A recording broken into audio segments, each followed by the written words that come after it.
Traitor! Welcome to the Know. I'm Ashley Jenkins. And I'm Blaine Gibson. Star Wars fans have been anxiously waiting for the Rogue One trailer, and now it's out. Is it possible that we finally are going to have a Star Wars prequel that doesn't suck? Thank the maker! The trailer for the new prequel dropped today, giving the universe its first glimpse of Disney's new Star Wars anthology film series. Cinematic universe, all the things, especially the Star Wars things. We've known for a while that Rogue One would take place between the prequel and the original trilogies, and it confirmed a lot of fan theories, but now we've got some more new information to speculate on too. The trailer follows and introduces us to the character of Jyn Erso. She becomes the central figure of the film's plot, a space heist to steal the Death Star plans that Leia is seen carrying in Episode 4, A New Hope. Finally, a Star Wars movie about the Death Star! Yeah. And the Death Star survives? What? Yeah, interesting side note though, stealing the Death Star plans was basically the tutorial level for the 1995 DOS game Dark Forces, so it used to be way easier to steal those things. Rip Kyle Katarn. Wait though. Hold on, where does that leave Rihanna Saren from Lethal Alliance? Where does that fit into the old EU? Because, you know what, those were terrible games. I don't even care. Yeah. The tone of the new Rogue One trailer is very rah-rah rebellion, with fans making easy jokes about Jyn being a space version of Katniss Everdeen. We get it, guys. You saw the Hunger Games. Yeah. Yeah. By the way, Meg wants everyone to know that those jokes are very original and very funny. And you can't blame Disney for wanting a little bit of that J-Law money, if there was a lot of it. And as for things we noticed and cool Star Wars nods, this trailer has a lot to chew on.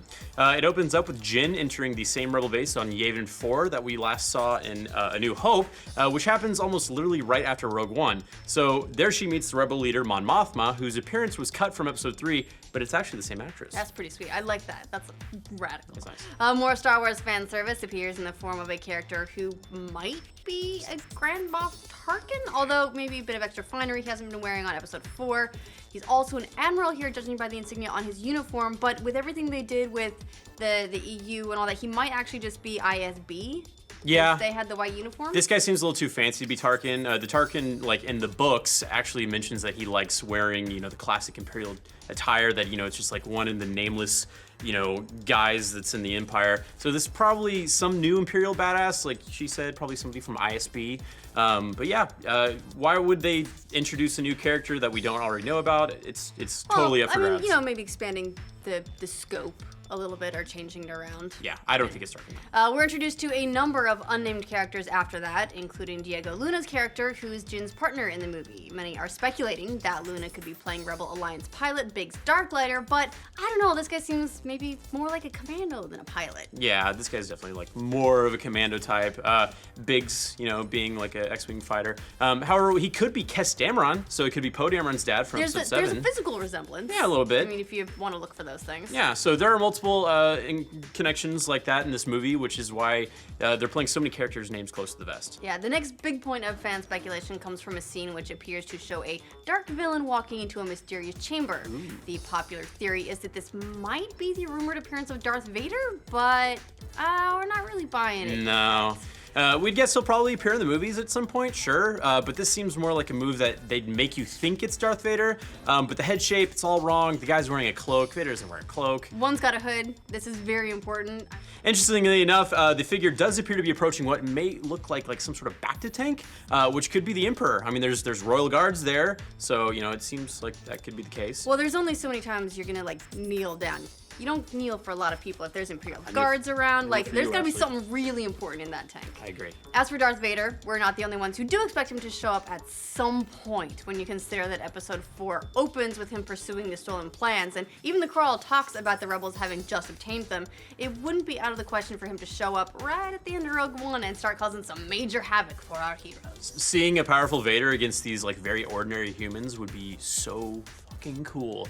Gareth Edwards, who last tackled Godzilla, could probably do some interesting stuff with Vader, making him extra horrifying, like a horror movie villain. It's something we don't have a lot of in the Star Wars universe yet, is the idea of helpless people. There's always been someone Force sensitive around to defend the little guys. Not anymore. Not anymore. The monster movie practice that Gareth Edwards seems to have served pretty well for one of the more iconic shots of the trailer, where the rebels are running towards a fleet of AT-AT walkers. There's very much a Normandy beach vibe going on, which makes sense, I guess. The filmmakers have specifically cited Saving Private Ryan as a source of inspiration for the tone of the movie.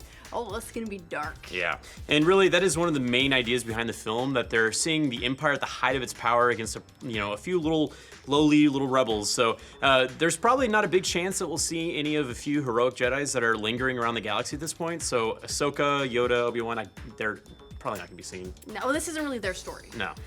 They don't specifically say they don't want to have any Jedi appear in this movie. Again, the point is that these guys are kind of hopeless and they're fighting anyway. Yeah. Plus, not that many fans are even aware of Ahsoka, so it's not too likely they'd cross over with their TV properties. Marvel's the same way with Agents of S.H.I.E.L.D. You cross from movies to TV, not the other way around. Yeah. Other cameos for the movie might include Boba Fett. When Disney recently talked about Lego tie-ins for Star Wars at the end of the Nuremberg Toy Fair, the image they showed looked a whole lot like Slave One, so Boba Fett's ship. Yeah, and as of course, some of the bigger speculation, this is just speculation, people, has to do with the main character, Jyn, namely that she could potentially be Rey's mother. Fans have already noted, sometimes sarcastically, the similarity in appearance between actress Felicity Jones and Rey's Daisy Ridley. Similar weapons and fighting styles, too, which are biologically handed down.